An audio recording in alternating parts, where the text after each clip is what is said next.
Hello Indie fan, indie developers have been keeping the classic Japanese-style turn-based RPG alive even while bigger studios shy away from their roots, with Chained Echoes and Sea of Stars being excellent examples. In case you don't know me, my name is Clement and I cover all things indie games, so if you grew up with the classic games in the genre like me, here are the best upcoming RPGs. Beginning with SacriFire, a title that mixes 2D pixel art sprites with 3D environments and has an interesting duality of locations between a subterranean city and an idyllic spirit paradise, mixing both sci-fi and fantasy as well. The combat and animations look nice, with some action and platforming elements, with early impressions drawing comparisons to Vagrant Story in places, coming to us from Polish developer Pixelated Milk, who made Regalia of Men and Monarchs and Warsaw Rising, which are worth a play, with this next entry paying tribute to the games of the 90s that the developers grew up with as well.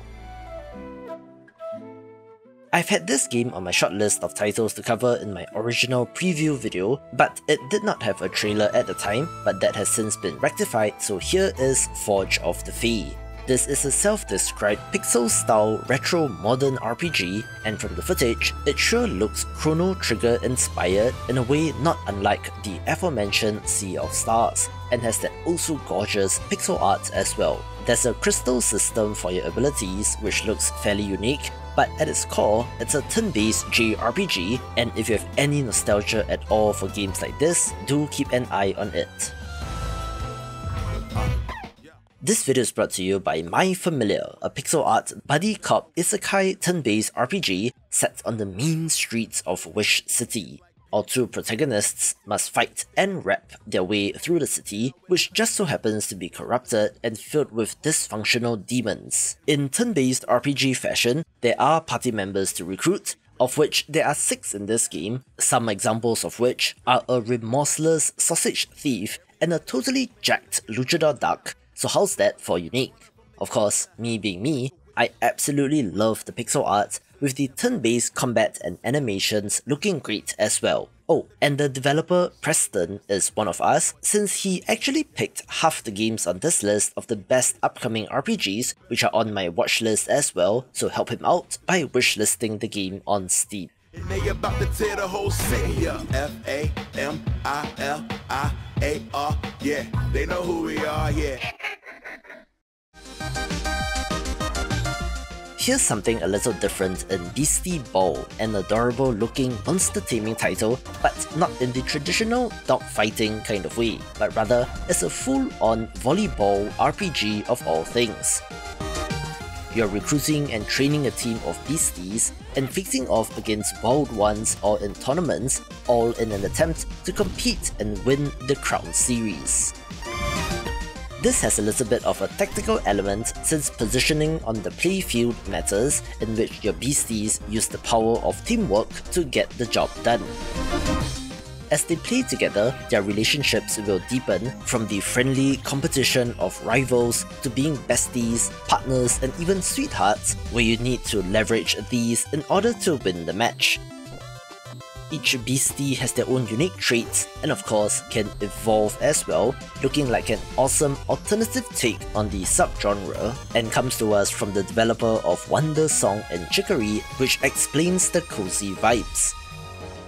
If this game looks familiar, that might be because you recognize this developer's other game in Shadows of Adam, since the very appropriately named developer, Something Classic Games, is doing just that, making classic Japanese-style turn-based RPGs, with their next game of interest being Quartet. This follows in the footsteps of games like Octopath Traveler, in which there are 8 playable characters but 4 intertwining stories, in which you can choose to play through any of the 4 in any order, which will inevitably wind up together. The combat system is interesting as well, since you're able to swap out characters during combat with no penalty, expanding the possibility space of combos and skills to try between the characters, all wrapped up with their signature pixel art, which is excellent. We are getting more new footage from the game, which signals to me that development is going well, and since they have a targeted release window in 2024,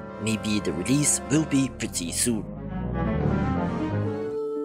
I've got a couple of new games on this list as well, which have absolutely crushed it on Kickstarter, with Runa being one such example, a title that raised more than $380,000, which is more than 7 times its original target. This is an anime-style JRPG in the vein of the Xenoblade Chronicles games, but with more of a science fantasy world, mixing what appears to be fairly modern-day-ish cities with a fantasy world filled with monsters. There's a social links system between the characters, as well as elements like farming, fishing, and cooking, and does look very ambitious. It's still a ways out though, since apparently this is from a rather small team, but fingers crossed this makes it to the finish line and is great.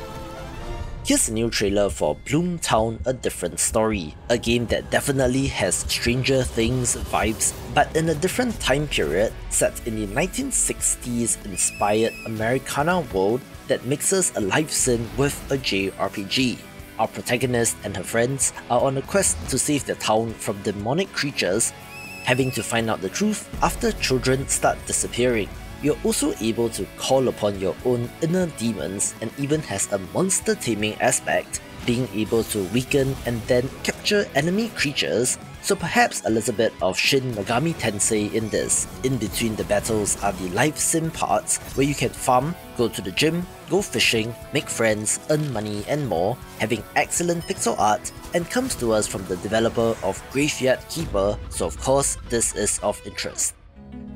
If you have any nostalgia for the golden age of JRPGs, I'm sure that one look at Kingdoms of the Dump will have you excited, since this would not be out of place on the SNES and is all about trash, literally. Set in the 5.5 Kingdoms of the Dump, our hero, the Trash Can Knight Dustin Binsley, must adventure and fight his way through the land in order to dispatch of the toxic Gremlin army and to prevent all-out war. There are a variety of party members to recruit, with each character having field abilities which you can use to explore the world, and of course, there has to be an airship in a game like this. The trash-inspired enemies and characters look interesting, and is exactly my kind of game, and despite its Kickstarter being funded in 2019, so that's 5 years and counting, I assure you that it is still in development.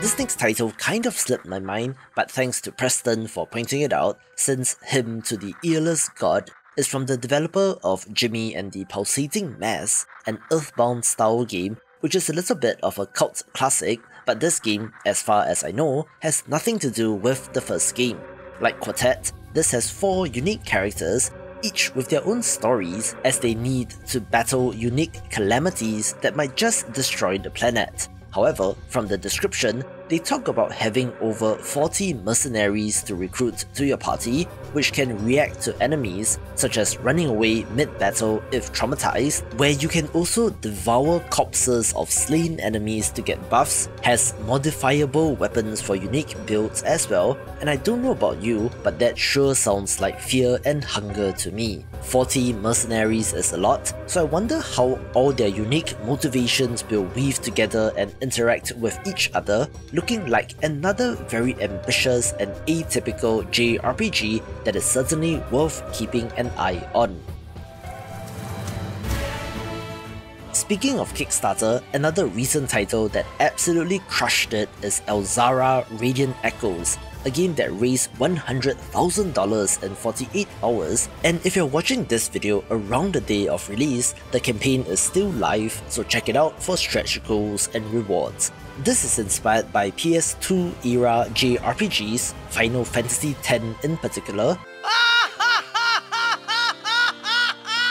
but has their own unique take on combat revolving around a resource named Echo. The front line characters deplete Echo when attacking, while the back line characters restore this, so you need to swap over ever so often, meaning that you cannot just have healers and mages in the back and warriors and barbarians in front. The art in this is beautiful as well, so it is not surprising to see their early success, but we'll have to wait a little bit for this with a 2026 target release.